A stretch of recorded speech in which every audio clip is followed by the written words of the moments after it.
Hello students, last clip में आप लोगों ने एब्सोल्यूट मैक्सिमम और मिनिमम वैल्यू फाइंड करना सीखा, जिसमें आपको क्रिटिकल नंबर की ज़रूरत पड़ रही थी।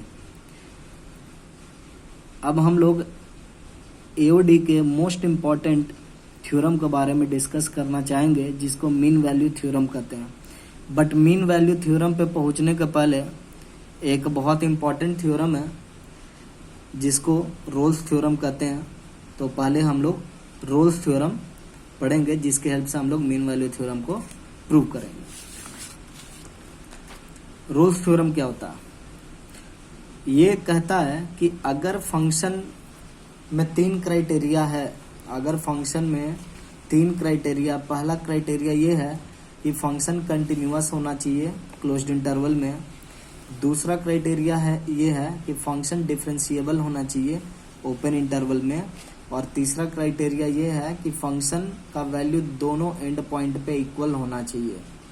अगर ये तीनों क्राइटेरिया को फंक्शन सेटिस्फाई करता है तो हम लोग एक नंबर की गारंटी लेंगे, सी नंबर की गारंटी लेंगे, ओपन इंटरवल में वो लाई करेगा जहाँ पर डेरिवेटिव का वैल्यू 0 होगा।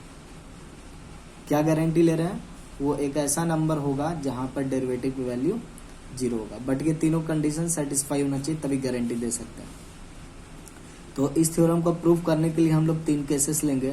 पहला केस, जब f of x equal to k है, एक कांस्टेंट नंबर, तो जब k होगा तो वहां पर f डैश x तो 0 ही होता है हमेशा। तो ओपन इंटरवल में कोई भी नंबर आप सेलेक्ट करोगे तो वो c का काम कर जाएगा, ठीक है, कोई भी नंबर।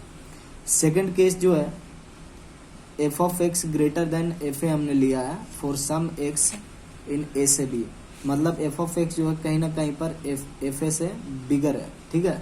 तो हम लोग ये बोल सकते हैं कि बाई एक्सट्रीम वैल्यू थ्योरम, जो एग्जिस्टेंस थ्योरम आपने पढ़ी थी, वो थ्योरम क्या कहता है कि मैक्सिमा एंड मिनिमा कहीं ना कहीं पर लाई करता है।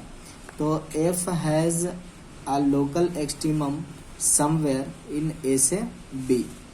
तो बाई फर्मेट्स थ्योरम हम लोग क्या कहेंगे कि फंक्शन चूंकि डिफरेंशिएबल है, तो अगर डिफरेंशिएबल है तो इसका मतलब वहां पे डेरिवेटिव क्या होना चाहिए? 0 होना चाहिए। तो हो गया। वैसा सी कहाँ पे मिलेगा? ऐसे बी में वैसा मिल जाएगा, कहीं ना कहीं पर तो होगा ही। देखो इसको ध्यान से सुनो, ये केस इंपॉर्टेंट है। एफ एक्स जो है एफ ए से बिगर है, एफ ए से अगर बिगर है तो ग्राफ कहीं ना कहीं पे अगर जाएगी, अगर मैं आपको रफ वर्क दिखाऊं तो कहने का मतलब ये है कि अगर ग्राफ हमारी एफ ए से स्टार्ट हो रही है और एफ एक्स जो है कहीं ना कहीं पर इससे बिगर है, तो इस तरीके से ग्राफ उठेगी। अब इस तरीके से उठेगी, एफ बी यहीं पर है, ठीक है, ये दोनों सेम लाइन पर है, तो ग्राफ कहीं ना कहीं मैक्सिमम होते हुए यहाँ पर आएगी, या ऊपर नीचे कुछ भी हो सकती है, बट कहीं ना कहीं पर बड़ा है तो ऊपर से मैक्सिमम एक तो एग्जिस्ट करेगा।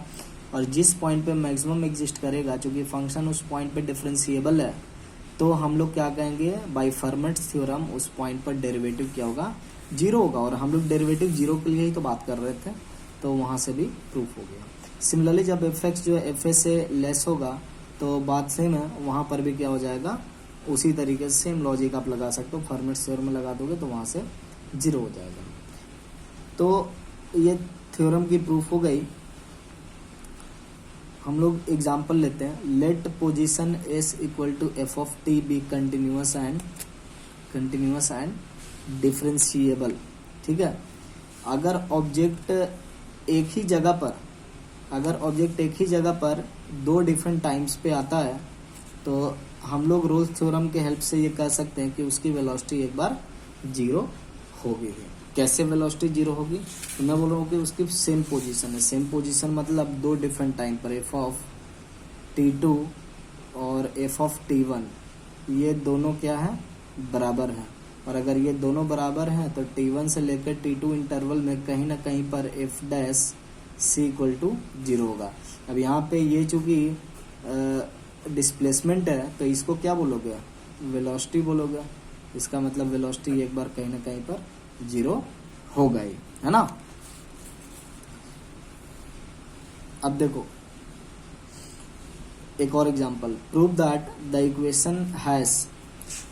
Equation has exactly 1 real root. X cube minus x minus 1 दिया है, x cube plus x minus 1 equal to 0 दिया हुआ। अब हम लोग क्या कहेंगे यहाँ पे स्ट्रेटजी जो मैंने डेवलप किया है वो 2 पार्ट्स में है। पहला हम लोग ये शो करते हैं कि इस इक्वेशन का कोई ना कोई रूट है, ठीक है। दूसरी चीज़ हम लोग क्या शो करते हैं कि कंट्रोडिक्शन से ये शो करेंगे कि इसका एक ही रूट है, ठीक है। अब देखो बहुत तरीका है एक रूट दिखाने का। वैसे क्यूबिक इक्वेशन है तो मैं तुम लोग को पहले ही बता चुका हूँ कि इसका एक रूट एग्जिस्ट करता है, ठीक है। लेकिन अगर ये आपको शो करना कि एग्जैक्टली 1 रूट है तो उसके लिए हम लोग को यहाँ पे रोल्स थ्योरम की जरूरत पड़ेगी। अब मैंने एक रूट को भी दिखाया, किस तरीके से दिखाना है वो देखो। मैंने 2 नंबर कंसीडर कर लिए, 1 कंसीडर कर लिए, -1 कंसीडर कर लिए। तो यहाँ पे f(1) इंटू f(-1) क्या है, लेस देन 0 है। तो यहाँ पे इंटरमीडिएट वैल्यू थ्योरम लगाना होगा कि अगर फंक्शन आपका निगेटिव से पॉजिटिव जा रहा है, अगर फंक्शन आपका निगेटिव से पॉजिटिव इस तरीके से जा रहा है तो कहीं ना कहीं पर ये 0 होगा। ये इंटरमीडिएट वैल्यू थ्योरम है। इसका मतलब इसका कम से कम एक रूट तो होगा, इसीलिए हम लोग ये बोल रहे हैं कि इसका एक रूट होगा। अब हम लोग क्या बोल रहे हैं कि suppose that there is another root, another मतलब कोई अलग रूट है, और अगर वो रूट्स जो हैं दोनों रूट्स मिला करके ए और बी हैं तो f of a equal to f of b होगा। तो इसका मतलब रोल्स थ्योरम क्या कहता है, रोल्स थ्योरम ये कहेगा कि इसका डिफरेंशिएशन ए और बी के बीच में 0 होगा।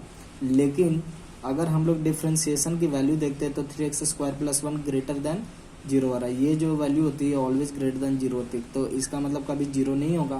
तो कभी 0 नहीं होगा, इसका मतलब दूसरा रूट कभी एग्जिस्ट नहीं करेगा। Hence only 1 root exist in this case. अब देखो यहाँ पे इंपॉर्टेंस ऑफ डिफरेंशिएबिलिटी।